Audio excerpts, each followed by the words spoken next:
Bismillahirrahmanirrahim. Assalamualaikum warahmatullahi wabarakatuh. Puji syukur kita panjatkan kehadirat Tuhan Yang Maha Kuasa. Salawat serta salam senantiasa ditujukan atas Rasulullah Muhammad Sallallahu Alaihi Wasallam, keluarga serta para sahabat beliau. Pada kesempatan kali ini saya akan mempresentasikan mengenai pengenalan alat-alat reproduksi pada sapi. Yang pertama, definisi reproduksi. Reproduksi merupakan proses penting bagi semua bentuk kehidupan. Tanpa melakukan reproduksi, tak satu spesies pun di dunia ini yang mampu hidup lestari. Begitu pula dengan hewan ternak, baik betina maupun jantan. Organ-organ reproduksi pada hewan ternak sapi jantan. Organ kelamin primer, yaitu gonad jantan, dinamakan testis atau testikulus. Yang kedua, sekelompok kelenjar-kelenjar kelamin pelengkap, yaitu kelenjar vesiculares, prostata, dan Cowper, dan saluran-saluran yang terdiri dari epididymis dan vas deferens. Yang ketiga, alat kelamin luar atau copulatoris, yaitu penis. Kemudian sistem reproduksi sapi jantan terdiri dari testis, epididymis, vas deferens, dan penis. Testis adalah organ reproduksi primer pada jantan, sebagaimana halnya ovarium pada ternak betina. Testis dikatakan sebagai organ primer karena berfungsi menghasilkan gamet jantan spermatozoa.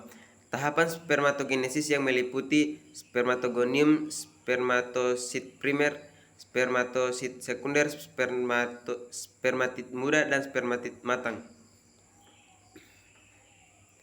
Yang kedua, epididymis. Epididymis merupakan saluran reproduksi yang amat penting karena saluran sangat menentukan kemampuan fertilisasi sperma yang dihasilkan. Adapun fungsi pokok epididymis adalah alat transfer, pendewasaan, penimbunan sperma, dan sekresi cairan epididymis. Kemudian fungsi epididymis. Yang pertama, sebagai tempat pengangkutan, penyimpanan, pemasakan, pengentalan, atau konsentrasi sperma. Kemudian vas deferens. Vas deferens merupakan saluran lanjutan epididymis. Epididymis adalah saluran lurus yang ujungnya berakhir di dalam kelenjar prostat. Vas deferens memiliki fungsi untuk mengangkut sperma dari epididymis menuju kantung sperma. Saluran ejakulasi merupakan saluran pendek yang menghubungkan kantung semen dengan uretra. Kemudian penis. Penis merupakan organ kopulasi pada hewan jantan. Dapat dibagi menjadi 3 bagian, yaitu glans atau alat gerak bebas, bagian utama atau badan, dan crura atau akar yang melekat pada ischial arch pada pelvis yang tertutup oleh otosciocarvenous. Struktur internal penis merupakan jaringan cavernosus yang terdiri dari sinus-sinus darah yang dipisahkan oleh lembaran jaringan pengikat yang disebut septa.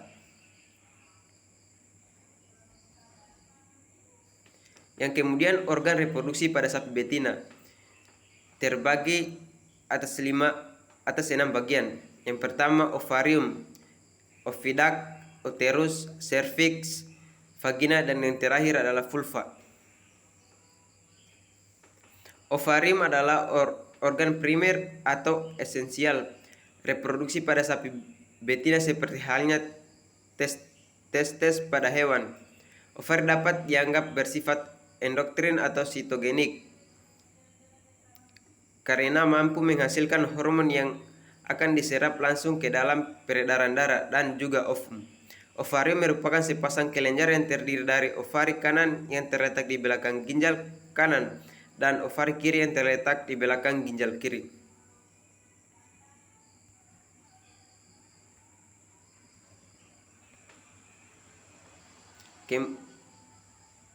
Oviduct merupakan saluran yang bertugas untuk mengantarkan sel telur dari ovarium ke uterus. Oviduct digantung oleh suatu ligamentum yaitu mesosalpin yang merupakan saluran kecil yang berkelok-kelok dari depan ovarium dan berlanjut di tanduk uterus.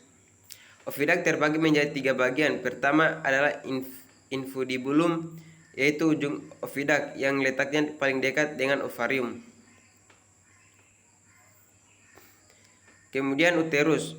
Uterus merupakan struktur saluran muskuler yang diperlukan untuk menerima ovum yang telah dibuahi dan perkembangan zigot. Uterus terdiri dari 3 bagian, yaitu cornu uteri atau tanduk uterus. Cornu uteri ini jumlahnya ada 2 dan persis menyerupai tanduk yang melengkung. Cornu uteri merupakan bagian uterus yang berhubungan dengan oviduct. Memiliki satu badan uterus yang disebut corpus uteri dan merupakan bagian uterus yang kedua. Yang terakhir, cervix atau leher uterus. Kemudian bentuk-bentuk uterus. Uterus bocornus. Cornu uteri sangat panjang tetapi cornu uteri sangat pendek. Kemudian uterus bipartinus. Kemudian uterus duplex. Yang terakhir uterus simple. Bentuknya seperti buah pir, contohnya uterus pada manusia dan primata. Fungsi uterus.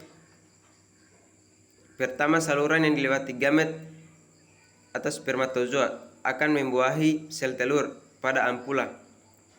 Yang kedua, tempat terjadinya implantasi. Implantasi adalah penempelan embrio pada endometrium uterus.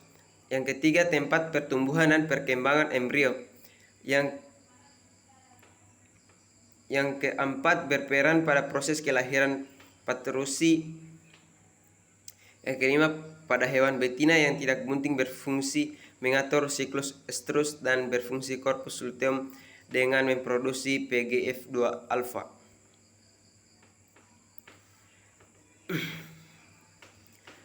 Kemudian cervix. Cervix terletak di antara uterus dan vagina sehingga dikatakan sebagai pintu masuk ke dalam uterus. Cervix ini tersusun atas otot daging sphincter. Terdapat lumen cervix yang terbentuk dari gelang penonjolan mukosa cervix dan akan menutup pada saat terjadi estrus dan kelahiran. Kemudian vagina. Vagina adalah organ reproduksi hewan betina yang terletak di dalam pelvis di antara uterus dan vulva. Vagina memiliki membran mukosa disebut epitel squamosa berstrata yang tidak berkelenjar tetapi pada sapi berkelenjar. Kemudian vulva. Vulva merupakan alat reproduksi hewan betina bagian luar. Vulva terdiri dari 2 bagian. Bagian luar disebut labia majora dan bagian dalamnya disebut labia minora. Labia minora homolog dengan preputium pada hewan jantan, sedangkan labia majora homolog dengan skrotum pada hewan jantan. Pertautan antara vagina dan vulva ditandai oleh orifis uretral eksternal atau oleh suatu pematangan pada posisi kranial terhadap uretral eksternal yaitu himen vestigial.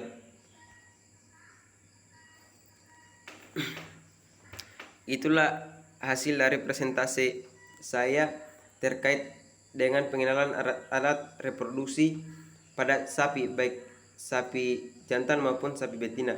Sekian dari saya.